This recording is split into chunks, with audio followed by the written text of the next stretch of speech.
Hihane washte chue, ampe tu washte. Ampe tu washte to all of you, all the listeners out there. How's everybody? I'm just peachy today, I guess is what I can say to all of you. You're just peachy. Oh my goodness, yes. Well, let's start off with a quick prayer, and then we will continue the protocols of ceremonies and gatherings. Abetile tunkashila, ake onki kitabina tunkashila, wopila tunka. Daku uyak ubina washte, naha daku uyak ubina wopila tunka epre. Good morning, everybody. I am saying thank you for all our blessings today. It's a beautiful day today. I send my prayers up that we think about the people that are affected by the flood, for some of the natural disasters that are affecting people out there. I hope that we don't have a lot of casualties, Creator, and also to know that I send my prayers up for the children's home. I think we are pretty much kind of at your mercy to know that we will have some kind of relief for the little children's home. And I send my prayers up for all the listeners and for all those who stand with prayer, because there is so much that's happening today, so much evil, so much negativity, that I send my prayers up so we may find some relief in that. Oh, Hechetu Tukashla. Good morning, everybody, again. I want to go ahead and say, I know there's some new listeners today, and what I say and what I talk about is my own teachings from my father, my grandparents. So it is not something that we can probably say you have to do these things. This is what I was taught, and so I just wanted to share with you. And I think in most cases it's just basically knowing that if you do ever go to a ceremony or whatever, at least you'll understand, because I really realize that sometimes outsiders probably don't ask questions, ahead of time, or even when you're in preparation for gatherings or ceremonies. The spiritual leader or people don't really talk to you about the protocols, what you can do and what you cannot do. So I wanted to go ahead and talk a little bit about the protocols, beginning with our sweat lodge, because that's where we started with our gatherings and ceremonies. And I know some of you may have experience going to Inipi, and everybody is different out there. I'm not saying nothing is set in stone, because all the spiritual leaders are different. Animism is different, so they may do different things. But most of all, I think when we go there, it's because we are going to be praying. We're going to go back into Mother Earth's womb to pray, because that's the significance of the Inipi, the sweat lodge. And at one time, I think I spoke about the beginning of time, where Ea was first made. Ea was the first one, and the elements of life, actually, the fire was we. We is the fire too. And so the significance and the symbolism of the fire to heat up the rocks to bring into Mother Earth is basically what I know, what I was taught, was when Ea is brought into the sweat lodge, this is the beginning to remind us that this is the beginning of where life had started, to go back into the womb of Mother Earth, to pray and to sit on her lap, actually, or to go, while we're sitting on the ground. So that is one of the things that I always think about every time I go into a sweat lodge is, oh my goodness, I'm going to be nurtured again. Sometimes we need that nurturing that we don't get out there. It's very seldom now that we think about other people to nurture them. And boy, do I get my nurturing when I come to Michigan when I'm around my sisters. I just love that. So sometimes, when our thought process is going into the sweat lodges to be nurtured by Mother Earth and to know. So as we go in, usually it's clockwise that we go in, and we say Mitaku Oyasim as we enter, because that is when we're going in there for all the people. I don't care. Mitaku Ie Oyasim means for the people, for the creatures, the animals, everything. We're going in there for them. So that is the reason why when you enter your sweat lodge, this is what I was told, is you say Mitakuye Oyase, because you're going in there to pray for everybody and everything. So if you go into a sweat lodge and you hear a lot of, people say you say Mitakuyase, that is the reason why,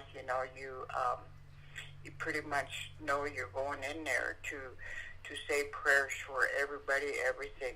Most foremost, what my father used to say is you pray for other people, you pray for the animals, everything. You put them first before you put yourself there. You're last with your prayers or what you're in there for. So that's the way we were taught.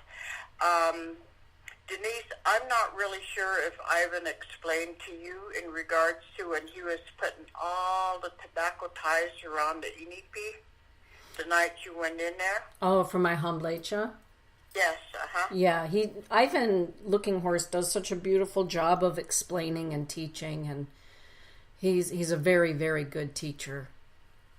Yeah, those tobacco ties are so important, and whether we're doing hamblecha or any ceremony, that tobacco is so precious. And would you talk for a moment about why tobacco is so precious in ceremonies, Chue? A lot of people misunderstand that. From what I know, I used to ask a lot of questions of where tobacco ties came from, what the significance was. And what I was told from way back, they used tobacco as one of the sacred offerings, and apparently through ceremony they used to offer the tobacco ties to the Tunkashilas, and apparently everyone long time ago apparently used to be made with buckskin. Mm-hmm. And they used to put wase is what we call it. It's kind of like earth paint, as we call it. Apparently they used to color them different colors like that, because that's some of the instructions that were given by the medicine man. So they put a little wase on that, but the tobacco ties. Now I'm kind of lost for words for the tobacco ties. But anyway, I'll think about it. But anyway, they are brought in.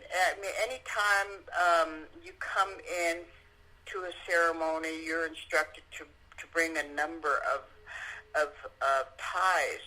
Mm-hmm. And that is basically your offering, but at the same time, if it's put around an altar or around you, and I think that's what Ivan did with with you. Yes. Was it on the outside or inside? It was on the inside, and for the Waluta man that was on the on the outside, he did have me make some 7 buckskin ties. So that was the first time I ever had to make buckskin ties. That was interesting. Not easy. Yeah. Well, that was kind of the old way or whatever. But anyway, that's supposed to be the sacred space, especially when you go up to Humblecha and you do those sacred ties. That's your offering, but it's also your sacred space, and you cannot come out of that surroundings of it. You know. Yeah, he had me sitting in a. Protected. Yeah, he had me sitting in a circle of them, of the 404 that I made. And also on a space that was nothing but sage. So I had to sit on the sage and in that circle. Yes. Yes. So that is one of the things that I kind of wanted to explain in regards to the sweat lodge was the symbolism of the fire, the water that's being poured on the rocks in there. Those are the elements that's so important for all of us. Because we use those, and probably the steam that we breathe in, that's the significance of the air that we breathe, you know, to cleanse ourselves while we're in there as well. Mm-hmm. We purify ourselves when we're in the sweat lodge. And I know that I have asked before, if anybody has questions, please get on my page and ask questions. I'd be happy to answer the best I can, and I mean anything that you may ask of. But I hardly get any questions. So anyway, let's move on to the Sundance. I think I spoke about that too a little bit of the sacred tree in the middle, and one of the things that if everything is circular, I mean our arbor is circular, everything is circular, and everything that we do is basically, we think about the circle of life. That's the way that everything is made. I mean, we look at everything that's circular, and from long time ago, all I can say to you is what my father had said was, everything is supposed to be in a circle, a cycle. Mm-hmm. A cycle of life is basically, and so we saw the moon that way, we saw the sun that way, we saw the earth. Even the little nest the birds made, everything was circular. Mm-hmm. So the teepee of ours was made using that as a symbol of the circle of life. And I know with the 16 teepee poles, every one of them had a significance of it. But right now I can't tell you what it is because I just really didn't pay attention. But when you go to the Sundance, you have a circular arbor, and I think a long time ago they didn't have the arbors from what my father said. They never had the arbors, but they did everything in circular. You know, I mean, they had the tobacco ties, they had the prejijota, which is a sage that was in a circular form, and that's where the dancers used to stand. And they had the tree of life, which was a cotton tree. For most people that don't know it, if you cut down a cotton tree, you're going to see a star symbol inside the tree. Mm-hmm. And that star symbol supposedly represents our ancestors. We come from the stars, the star people. So those are some of the things that I was taught, or the stories that were being told in my family, and thank God I listened to a lot of those, even though I didn't want to listen. Hey, Chue, Jan Francisco has a question in the chat room here. Okay. She says, she's asking the question, what colors should we use when making prayer ties for Inipi? You know, in our way, we always put out yellow. It's just basically when we ask for something for ourselves, for health or whatever.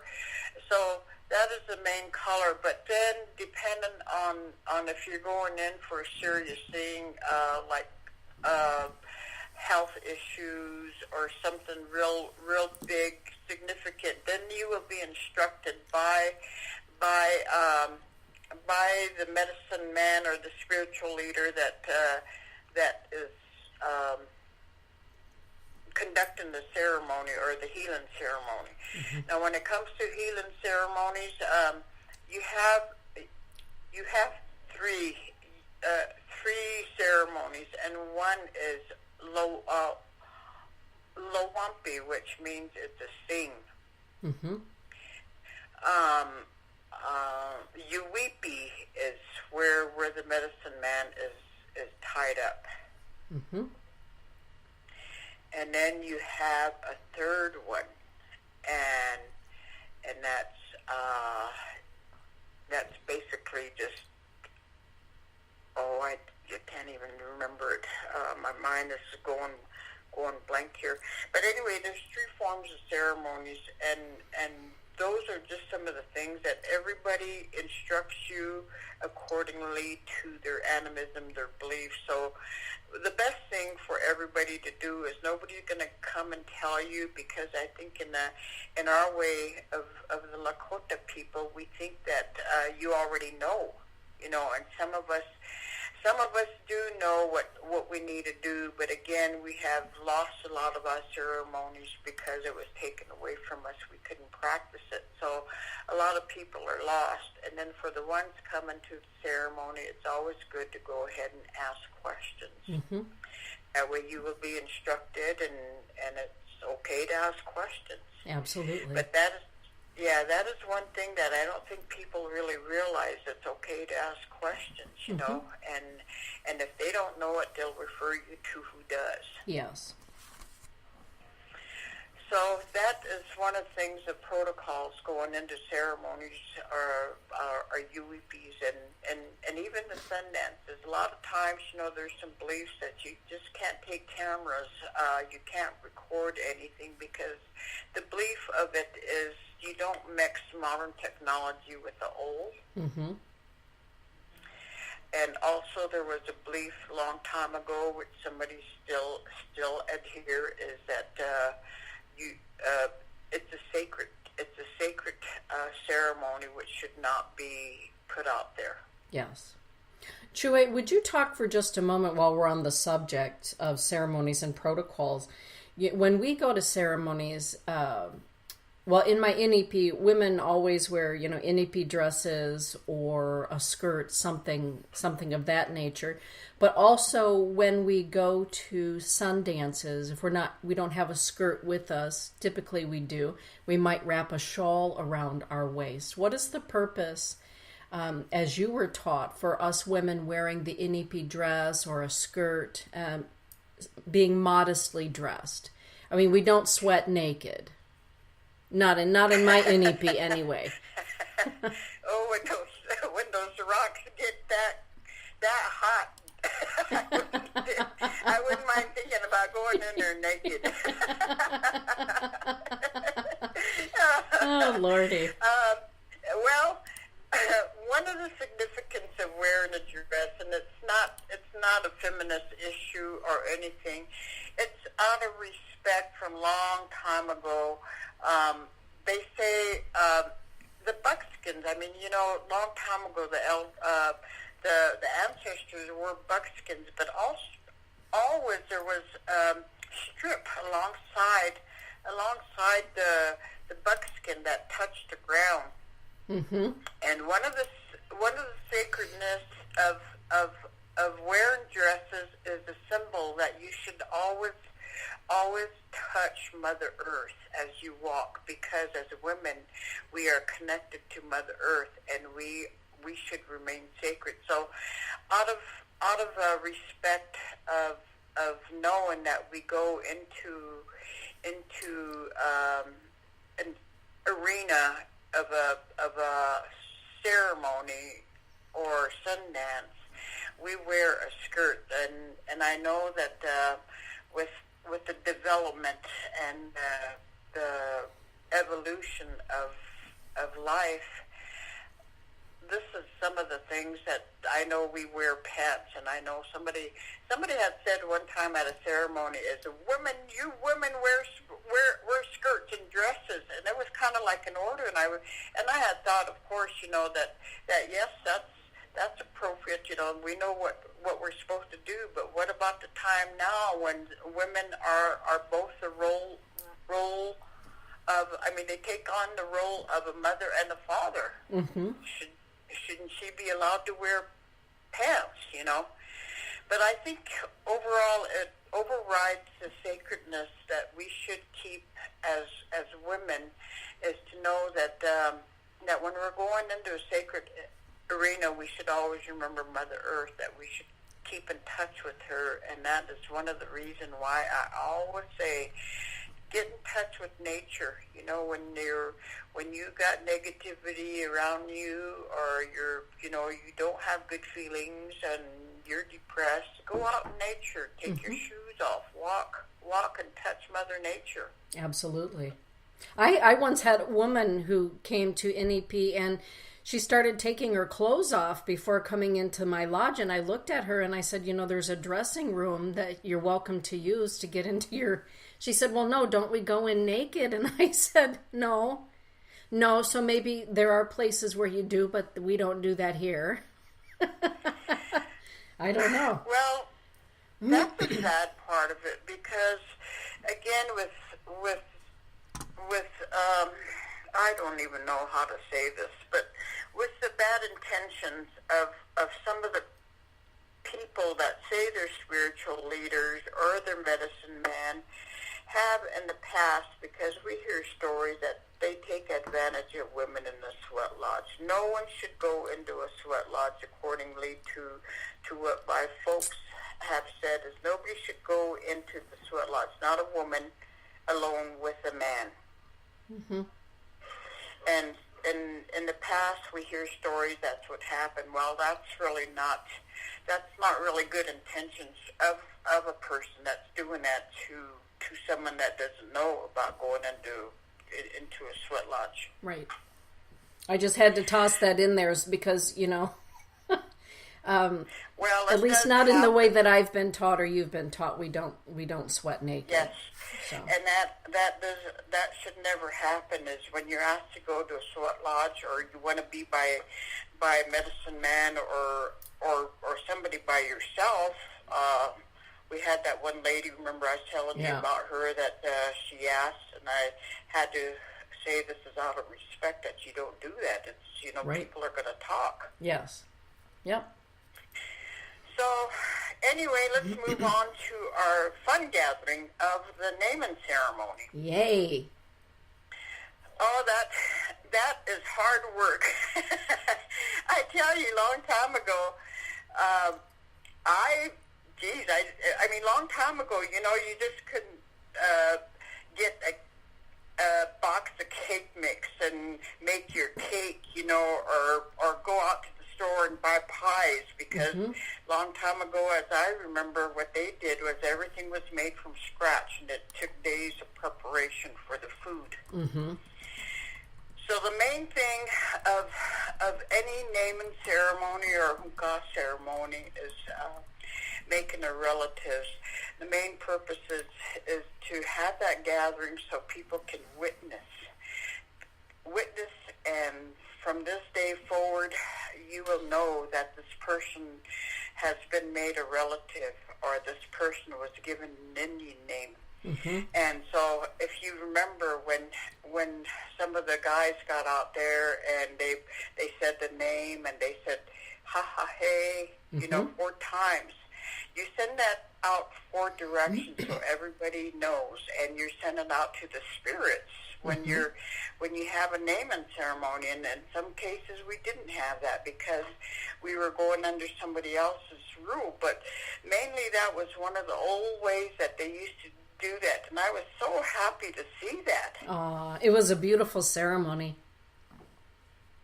It was, and so anyway, Richard really does a good way of explaining things to the people that are going to be made hunka or who are the sponsors. But he tells a story.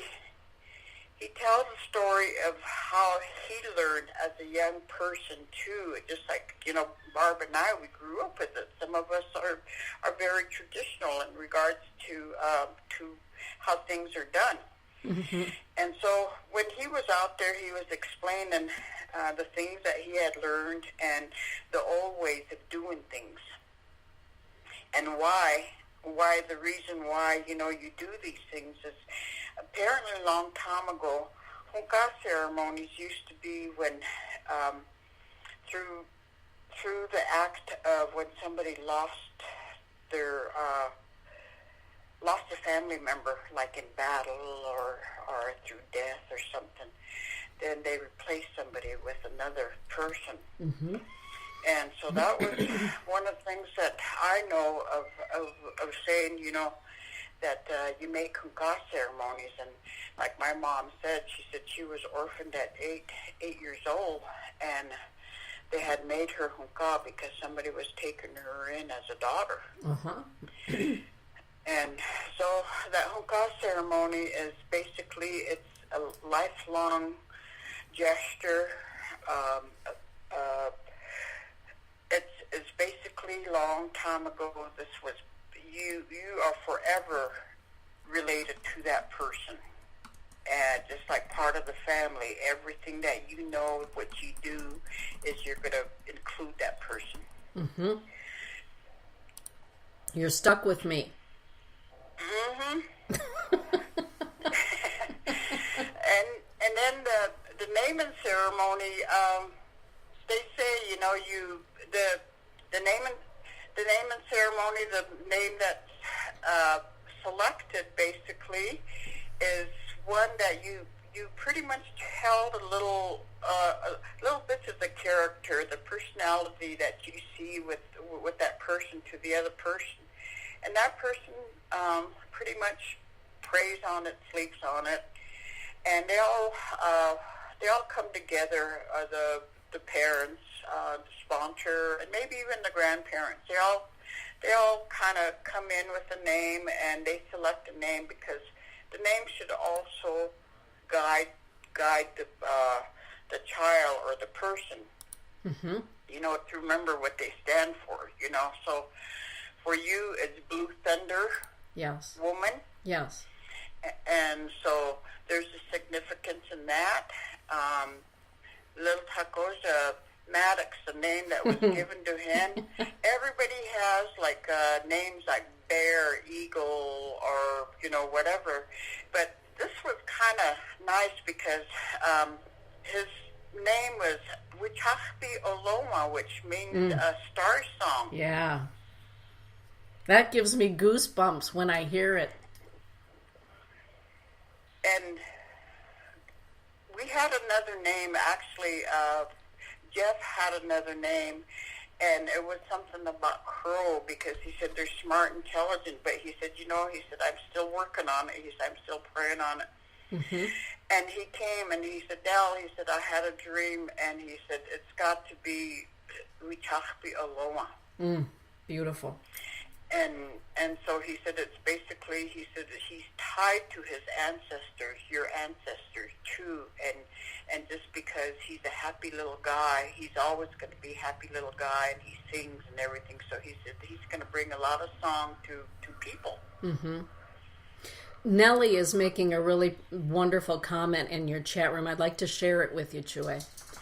And you know that Nellie lives in England. He's saying, from someone whose ancient traditions that have nearly all been taken away, I urge you all to learn from your elders all your traditional ceremonies and songs and stories. Ask questions and learn and pass them on to the young ones. Yes. Beautifully said, Nellie. Thank you. Yes, thank you so much, because that is what keeps us alive. I think, a lot of fortitude comes in with our ancestors. Yes. Just the way it was, because they experienced life. They had it hard, and probably, I think, in today's world we forget about that because of conveniences. I agree. But anyway, the naming ceremony, long time ago, it used to be, like I was talking about, the days of preparation and the year even. Long time ago, they used to bead stuff, make stuff, and I was so happy to know that Bobby, Sandra's husband, sent that fan or whatever, or that staff to Guy. Mm-hmm. Yes. Sandra Herrick's husband, Bobby? Yeah. Yes, because those were some of the old ways that used to be done, you know, is you make parfleches, you make moccasins, you make something, and that's what you gave away, beadwork or whatever it was, you know, a long time ago. It took you years maybe to prepare, and we usually do that too, but now it's pretty much conveniences of buying material stuff, you know, from the stores. Mm-hmm. But it's an honor, and you invite people just so they would be witnesses to the ceremonies. You know that, okay, from now on we know this person was given a name. This person carries a plume because they were made humka. And the way the protocol supposedly was that you cannot tie a feather on another person unless if you have a feather or a plume. Uh-huh. That's kind of lost too. Oh, that's interesting. So, I didn't know that. Yeah. That is basically one of the things is, and I mean, I've asked, how do you replace a plume or a feather that was given to you? Nobody knows that I have one, you know, right? Because mine went in a flood. Oh my! So how do you replace that? I've been hard. asking questions and nobody knows. Uh-huh. That's too bad that we do lose a lot, because spirituality in these ceremonies keep us grounded as well as it guides us. Mm-hmm. Aye. And you are coming here to Michigan in the spring, right, Chue? Yes. I hope to be there for a week, if you can stand me that long. Well, I don't know if I can stand you that long, but maybe 2 weeks would be good. But we did want to say that Chue, my sister, and that's also a protocol or a symbology, is that I acknowledge you as my elder sister, and that word Chue. Oh, yes. She will be coming here to the School of Sacred Studies in the spring for a weekend-long event. Would you talk about that for a sec, Chue? Well, we've been planning this, and I think one of the things that I would really like to share, I'm not probably one to go ahead and do the ceremony, but as we say, we got to keep some of these things alive to know as women we are sacred. We should conduct and think all the time, keep it in our hearts that we are sacred beings, that we should not ever get any abuse. We're revered as life givers. So the ceremony, I wouldn't say ceremony, the little workshop that I'm going to do is how to keep yourself sacred in a way to remember who you are, to love yourself. I know a lot of times when we get depressed, you know, we don't like ourselves, or, you know, the emotions get the best of us, and that's so ikotomi all the time, you know, pressuring us to think about ego, you know, our ego self. You know, we feel bad for ourselves, you know, we become victimized. And so the little workshop I'm going to do is how to sustain yourself in this world that's changing so rapidly. And will men and women both be welcome to that, Chue? I would really love to have young people come too, especially young girls, you know, but men too, because I think men, in the dominant society, we still live with a lot of suppression and, how would you say, the control and the conditioning of the way the dominant society has taught us. Mm-hmm. And even for our own people, Lakota people, the natives out there, you know, they have lost the way of keeping their women sacred. Mm-hmm. So this workshop is going to pretty much tell a little bit about what happened, the loss of our cultures, but also to keep intact what it should be, to honor yourself and to keep yourself sacred. Mm-hmm. So it's going to be kind of like a womanhood ceremony type. Beautiful. And as we're wrapping up, Chewy, can we just spend 30 seconds talking about the financial shortfall at Gather Our Children Home? I'm not really sure. I think you probably talked to Barbara. I know she Yeah. was in panic because the fundraising from True Sioux Hope didn't go as planned, and so they were shorted money. And so we really do need finances to give to the children's home. Mm-hmm. And I know that it's kind of hard. If there's anybody that knows anything about grant writing or anything like that, we sure welcome that. I know my sister Barbara would really welcome that. She's kind of doing what she can possibly do to do some fundraising, but I think they created a page. I think did you help her or Lily helped her? Yeah, there is actually a Gather Our Children Home page on Facebook now, and Lily created a GoFundMe for Janelle, and there is a beautiful website, gatherourchildrenhome.org. And it is amazing, even $5, if enough people give $5, how quickly it adds up. So there's a fiscal shortfall for Gather Our Children Home. We give thanks to the folks at True Sioux Hope that help to finance the monthly expenses at the house. But we're in need of some extra help with that. So whatever it is, $5, $10, it all adds up very, very quickly. And we thank you for that. It does. So, and thank you to everybody who continues to support the Children's Home and also Gathering Thunder Foundation. Honestly, we couldn't do it without all of you. So, yes, thank you. Wopila. And I really send a big wopila to all of you. I know you're a blessing, and I know blessings will come. The more what they say is the more we give, the more comes back to us in blessings. And it's not with material stuff, but maybe with our health and a good spiritual life, the stressful life, but it all comes back to you. Yes, it does. All right, well, I guess that wraps it up. It does. Great show. All the listeners. And it was a hurried little half hour here, but I really appreciate all of you listeners.